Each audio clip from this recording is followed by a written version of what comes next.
જોયું? લાંબો વિચાર કરે વાણીઓ કપટની પાઘડી પહેરાવી દીધી ને અમરને માથે. તાઢે પાડીએ ખર્ચ ગઈ.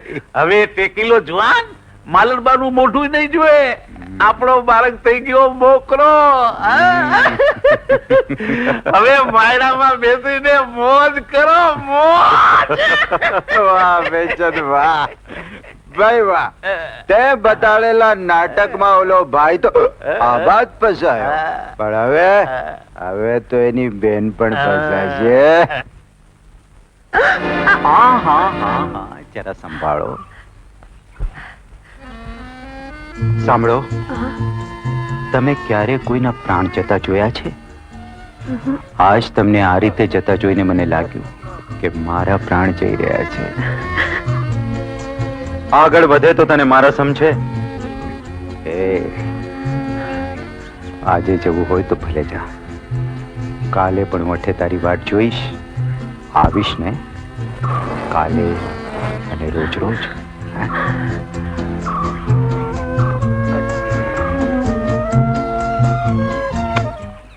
જય શ્રી કૃષ્ણ. ત્રીજ અને તેરસ એ તો સારામાં સારું મુહૂર્ત, અને આ તો ધનતેરસ, શુભમાં શુભ મુહૂર્ત. જો તમારા આશીર્વાદ હોય તો સેનાપતિ અને કુંવરીબાના સગપણની વિધિ કરી નાખીએ. અમે તો ત્યારે જ રાજી હતા અભયચંદ, છતાંય ધર્મ સંકટમાં ન મુકાઈએ એટલે હરીફાઈ સુધી રાહ જોઈ. પણ એ પરદેશીએ તો માગી માગીને આશરો માગ્યો. એ મામૂલી માણસની ઓખા શું કે કુંવરીબાનો હાથ માગે. અરે બેટા મારણ, જી ભા. તું તો કહેતી હતી ને કે અમર મને મળવા આવવાનો હતો. હા, એ આપણો આભાર માનવા આવવાના જ હતા. તો ધનતેરસ નક્કી? હા, આખા રાજ્યમાં જાહેર કરાવી દઉં કે સૌને અમારું નોતરું છે, એ પરાક્રમી પરદેશીને પણ. પણ આટલી ઉતાવળ શું છે માં? આ ઉતાવળ નથી માલણ. આંખ વિચાય એ પેલા એકની એક દીકરીનો સંસાર સુખી જોવાની ઈચ્છા છે બેટા.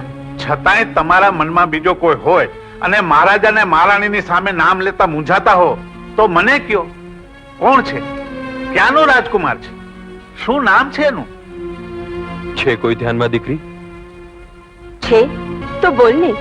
મા બાપથી મનની વાત ન સંતાડાય બેટા. છે તો કર.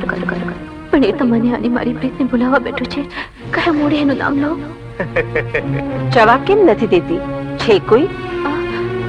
કોઈ નથી માં, કોઈ નથી. દીકરી રાયની હોય કે રંકની, પણ સગપણની વાત આવે એટલે બધી શરમાય. હવે ધનતેરસ નક્કી?